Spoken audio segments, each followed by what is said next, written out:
Despite being one of the most successful personalities on TV and film in the past 2 decades, Ellen Degeneres' story has had a number of difficult times, and one where perseverance has proven to be her defining strength.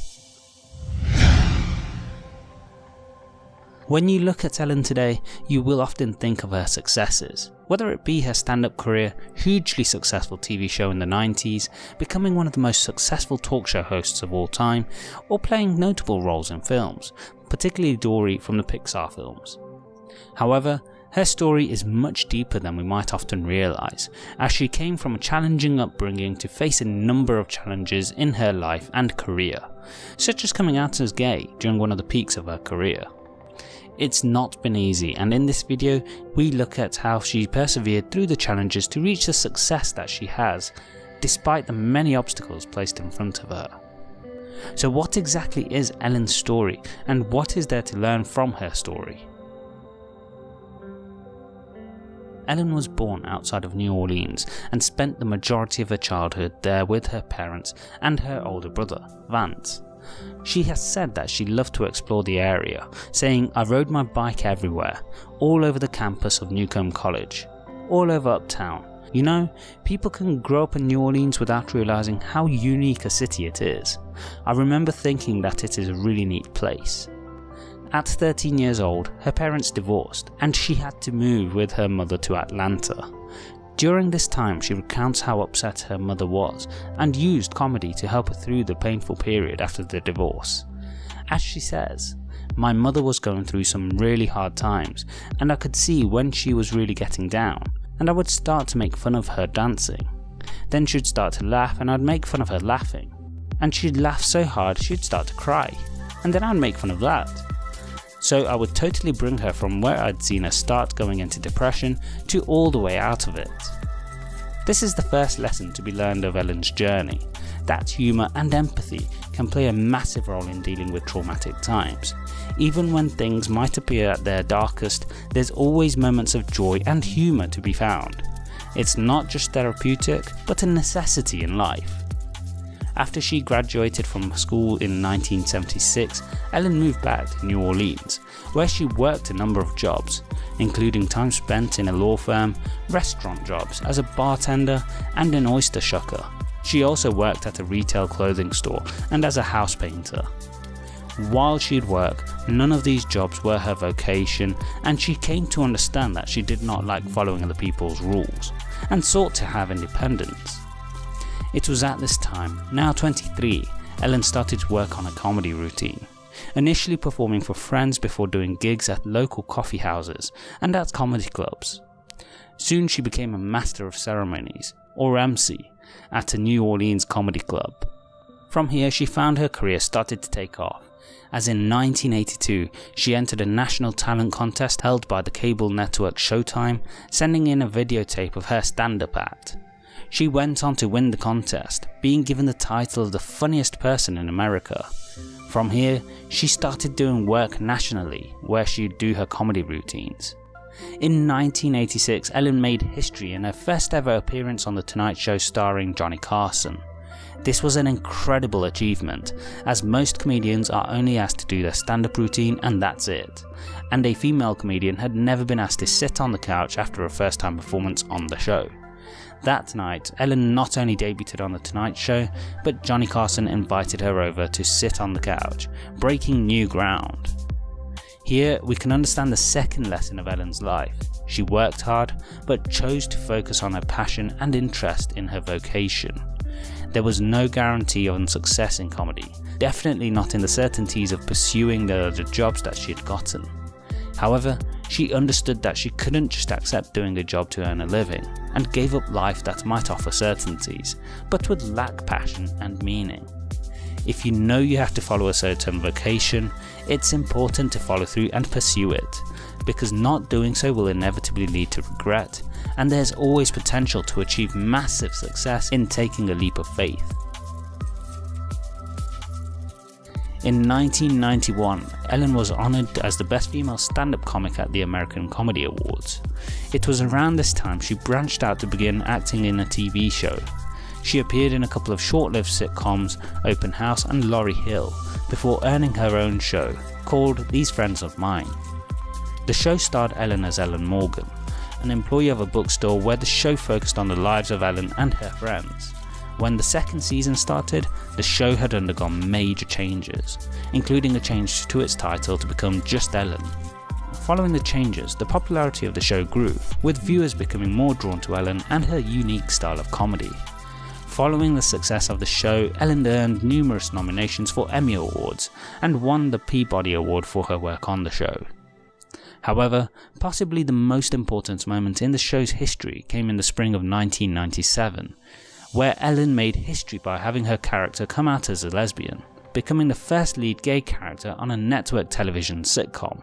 Susan, I'm gay.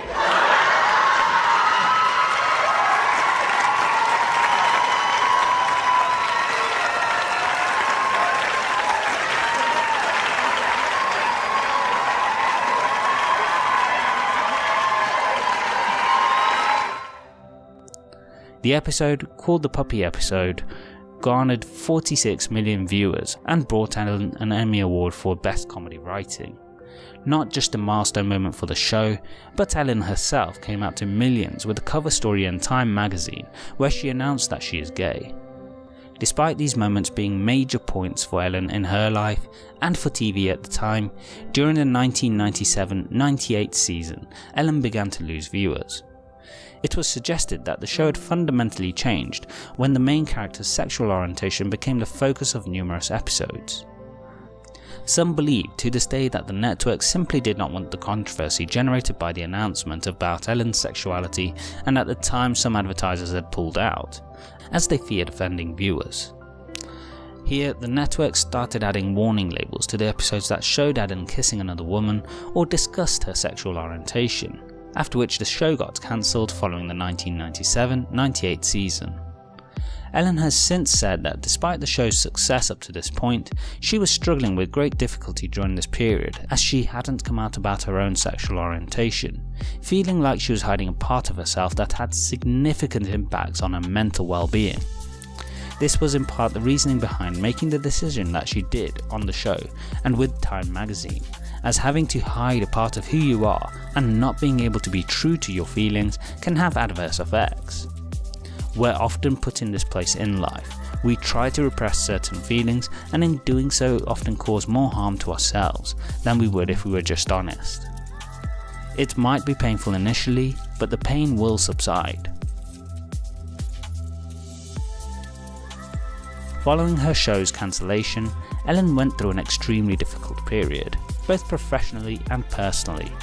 Her relationship and breakup with actress Anne Heche had a significant impact on her, as she told People magazine, "I went through a phase, whether it was true or not, where my perception was, everyone hates me now, and it felt horrible." She appeared in films such as EdTV and The Love Letter, but none of them established her career in the movies. She tried to revive her career on TV, as in 2001 she started a short-lived sitcom called The Ellen Show, but it was never able to attract a large audience. Despite the setbacks, Ellen did manage to find some success, as after the terrorist attacks of September 11, Ellen was asked to host the Primetime Emmy Awards, a program that had already been delayed twice due to events that had shaken the entire nation. Ellen impressed with her work in what was described by Entertainment Weekly as a witty, respectful and wise performance.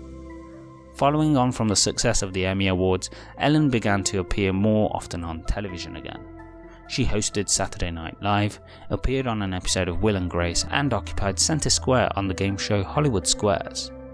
By 2003, Ellen was to be seen all over America, as she worked in stand-up with a hugely successful tour, and had a HBO comedy special called Ellen Degeneres, Here and Now.